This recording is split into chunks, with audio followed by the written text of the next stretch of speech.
Olá a todos, bem-vindos ao canal Milionário em 10 anos. Não se assustem, eu não vendi a minha câmera para reforçar a Palantir. Isto é simplesmente uma tentativa de um novo formato aqui no canal. Vocês sabem que eu vou tentando partilhar convosco as notícias que apanho por todo o lado, mas eu queria ter um local onde eu pudesse partilhar tudo o que eu vou vendo e vou acompanhando ao longo da semana. E fazer uma espécie de um resumo de um digest de notícias, portanto vamos lá ver se consigo fazê-lo aqui, sem grandes edições, sem grandes preparativos, simplesmente chegar aqui e partilhar para que as notícias ainda estejam frescas, para que ainda faça sentido partilhá-las. Por isso, já sabem, se este vídeo for útil, deixem um like, subscrevam o canal, até porque a minha conta no TikTok foi banida e eu preciso de um bocadinho de apoio e animação, por isso agradeço a todo o vosso apoio.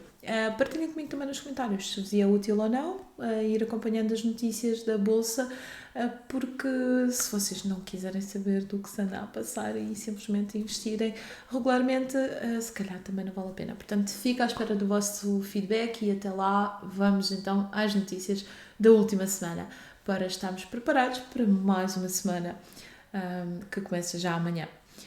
Então, em primeiro lugar, o Tribunal Europeu cancelou a multa de 1 bilhão de euros à Intel que havia devido às leis de antimonopólio. É um caso sem precedentes este cancelamento da multa e tendo em conta que há muitas grandes empresas com esse tipo de multas, eu acho que agora pode haver mais recursos às decisões. Vamos lá ver o que é que acontece, mas para a Intel isso tem sido até positivo. Ainda para mais, tendo em conta que saiu o relatório foi bastante positivo, por isso a Intel, apesar das dificuldades com a falta de fábricas que têm sentido, parece que está a manter-se bastante positiva e promissora. Saiu também o relatório da Microsoft, vemos que o mercado estava bastante positivo ao longo dos dias, especialmente na quinta e na sexta. A receita das vendas da plataforma de cloud da Azure cresceu em 46%. Portanto, isso mostra que apesar da concorrência da Amazon e da Alphabet, a Microsoft consegue crescer mesmo assim. Também houve um crescimento de 45% nas vendas do seu CRM e até as vendas da Xbox aumentaram apesar do déficit dos semicondutores e esse crescimento foi simplesmente 4%, mas mesmo assim a Microsoft continua a demonstrar que está aqui firmeita, pronta para continuar a conquistar o seu espaço no mercado.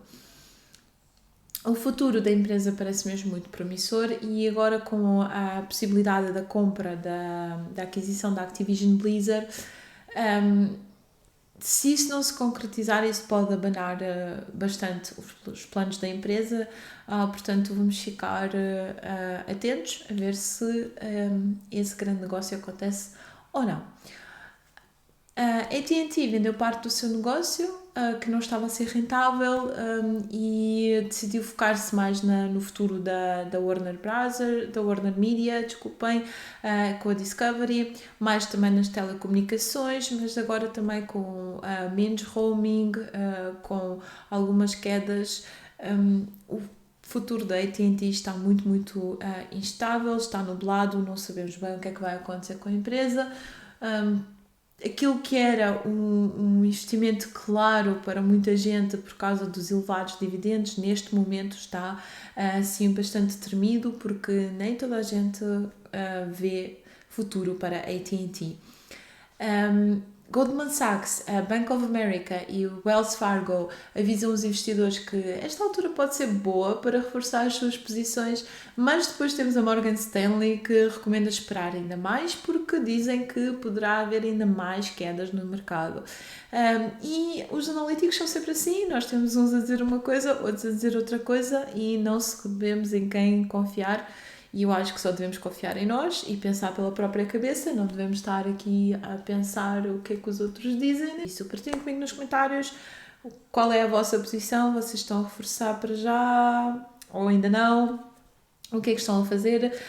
Eu ainda estou em stand-by, ainda estou à espera, acho que não é a melhor altura para reforçar, tendo em conta a situação da geopolítica que vamos falar a seguir. Esta semana saíram ainda os relatórios da Tesla, com o IPS e a receita a superar completamente as expectativas, um relatório super verde. Um, o IPS, por exemplo, foi de 2,54 vezes 2,26 esperados. A Intel, como mencionei já, também ultrapassou estimativas, mas, por exemplo, a Boeing ficou bastante aquém.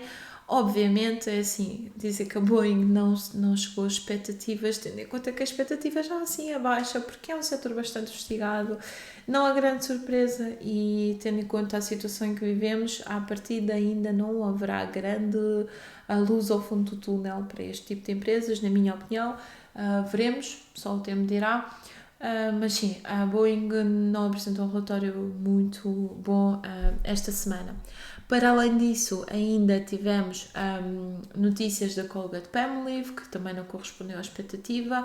No que toca à receita, a Robinhood continua a estagnar, menos utilizadores, menos negociações e, como resultado, temos quedas drásticas das cotações e prevê-se que ainda poderá continuar a cair mais. Nós estamos a falar de menos 70% do preço do seu IPO, do preço inicial na bolsa. E apesar da receita ter crescido ligeiramente, em 14%, perdas financeiras não param de aumentar também. Nós estamos a falar de uma receita que cresce em 14% numa empresa que entrou na bolsa o ano passado e, portanto, ainda devia estar com um ritmo de crescimento muito mais forte do que a grande Apple, não é? Que é a líder de capitalização na bolsa americana. Portanto, aqui a expectativa que havia era que a Robinhood crescesse mais rápido e não é o que está a acontecer. E por falar na Apple, a Apple, a Visa, a Mastercard também apresentaram relatórios excelentes. A Apple bateu todos os recordes, reportou um IPS de 2,10 versus a estimativa de 1,89. Líder das receitas. No que toca ao iPhone, o iPhone continua a ser a parte que traz mais dinheiro à empresa e ainda cresceu mais 9% nas receitas das vendas. Os Macs trouxeram mais 25% à receita e os iPads, pelo contrário, caíram em 14%. Mas a grande notícia é que no quarto trimestre a Apple conseguiu tornar-se o líder do mercado, finalmente ultrapassou a Samsung e pela primeira vez em 6 anos conseguiu ganhar a liderança também no mercado chinês. A Visa e Mastercard, como falei, também foi muito positiva, com relatórios muito positivos.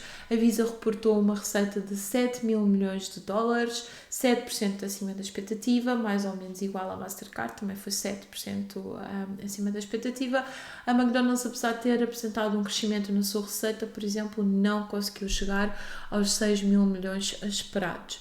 Nisto, nós podemos ver que os relatórios, apesar de terem um certo impacto nos resultados e nas cotações das empresas, a verdade é que aquilo que o Fed está a fazer é o foco principal dos investidores e nós sabemos que para já a taxa de juros irá aumentar, porque não há como fugir a isso.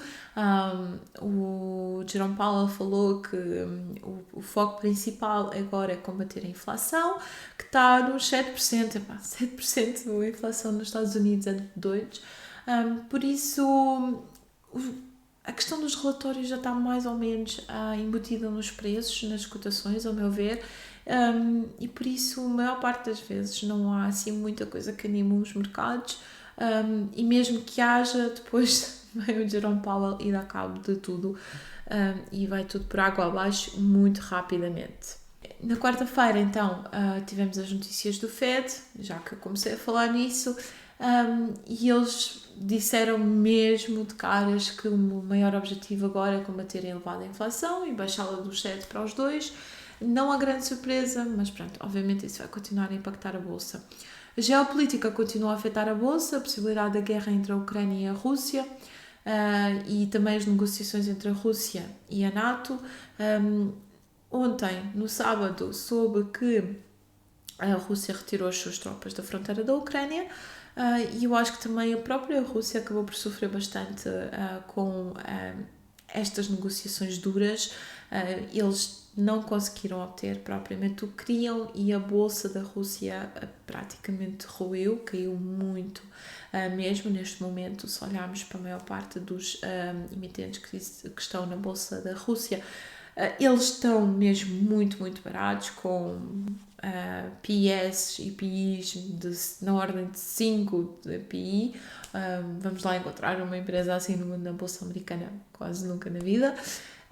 Por isso, vamos lá ver o que é que vai acontecer, mas se esta semana a situação acalmar um bocadinho, pode ser que também tenha impacto um bocadinho na bolsa americana, porque uma guerra na Europa vai afetar obviamente muito todas as bolsas. Isto foi um breve digest das notícias que eu fui recolhendo ao longo da semana. Partilhem comigo nos comentários se é útil, se não é útil, se querem que eu continue ou não. Por isso, isto é só um pilot, é uma tentativa de entregar-vos as notícias, porque eu acabo por coletá-las ao longo da semana. Não tenho tido Tascas Invest e quero deitar cá para fora. Deixem o vosso like, subscrevam o canal e é isto. Bons investimentos e que a força do juro composto esteja convosco.